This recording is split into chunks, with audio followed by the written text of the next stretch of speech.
Baik, bismillahirrahmanirrahim. Assalamualaikum warahmatullahi wabarakatuh.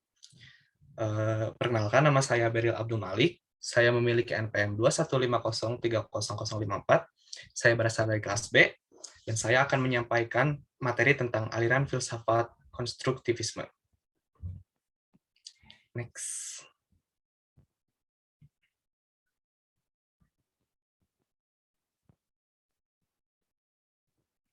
Pengertian filsafat. Filsafat adalah studi tentang fenomena kehidupan dan pemikiran manusia secara kritis, dan dijabarkan dalam konsep mendasar.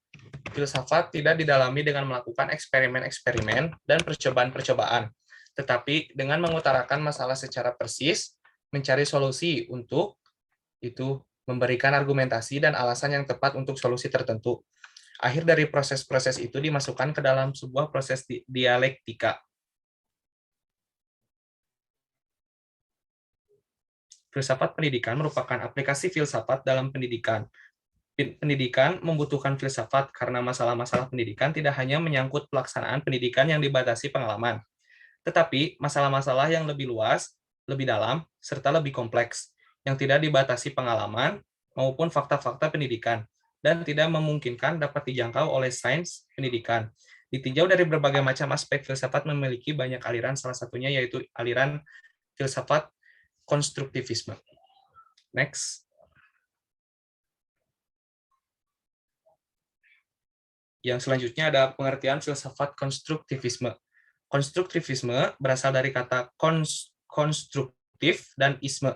Konstruktif berarti bersifat membina, memperbaiki, dan membangun. Sedangkan isme dalam Kamus Besar Bahasa Indonesia berarti paham atau aliran. Menurut von Glaserfeld dalam Panen dan kawan-kawan 2001, konstruktivisme merupakan aliran filsafat pengetahuan yang menekankan bahwa pengetahuan kita merupakan hasil konstruksi kita. Next.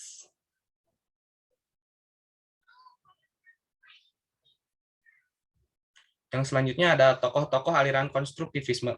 Yang pertama ada Jean Piaget.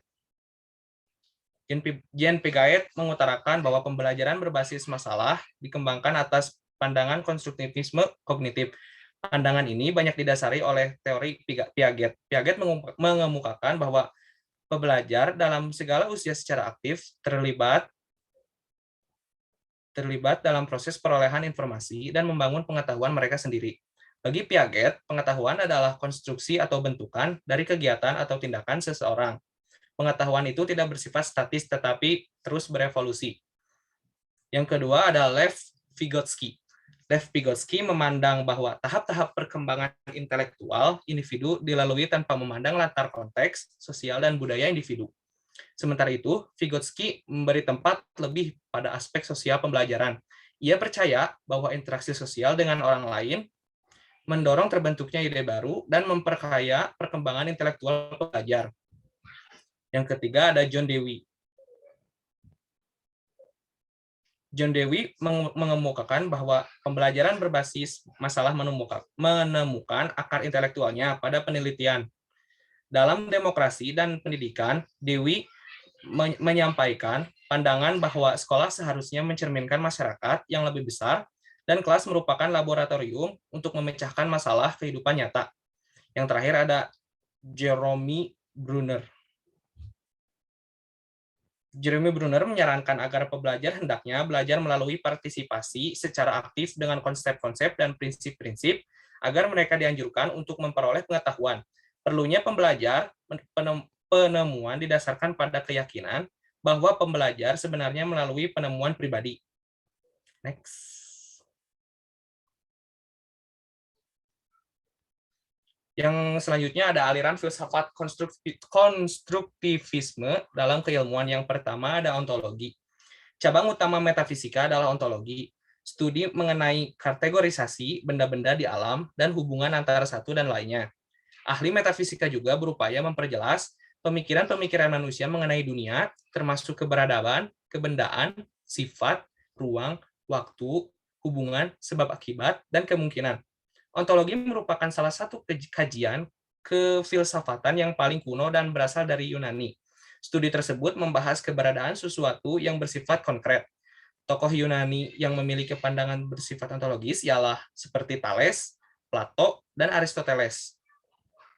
Ontologi ilmu membatasi diri pada ruang kajian keilmuan yang bisa dipikirkan manusia secara rasional dan yang bisa diamati melalui panca indera manusia. Wilayah ontologi ilmu terbatas pada jangkauan pengetahuan ilmiah manusia.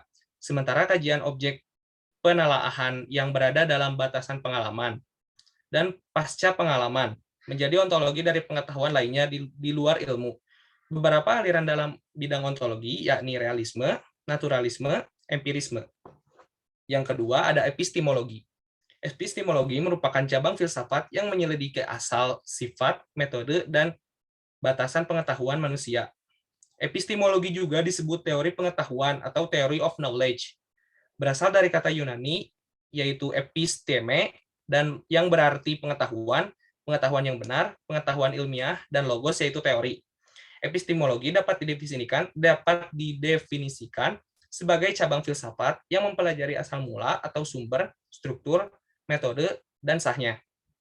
Yang ketiga ada aksiologi.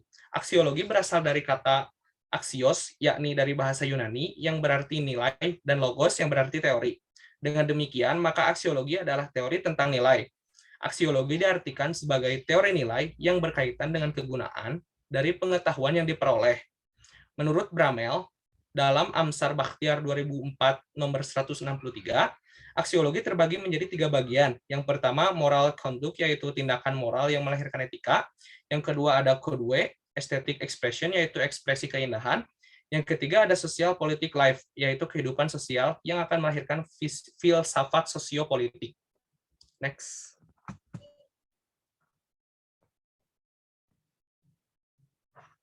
Dan yang terakhir ada prinsip pembelajaran konstruktivisme. Yang pertama, ada mengajukan masalah yang memiliki relevansi untuk peserta didik, yang dan menghargai sudut pandang siswa. Yang ketiga, ada penataan pembelajaran di sekitar konsep utama. Yang keempat, ada mengadaptasi kurikulum untuk mengawasi anggapan siswa. Yang terakhir, ada menilai pembelajaran siswa dalam konteks pengajaran.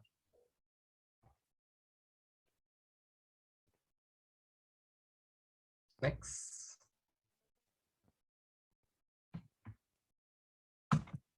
Terima kasih atas semua partisipasi dari kawan-kawan semua. Mohon maaf apabila ada kesalahan-kesalahan yang saya perbuat. Wabillahi taufiq wal hidayah. Assalamualaikum warahmatullahi wabarakatuh.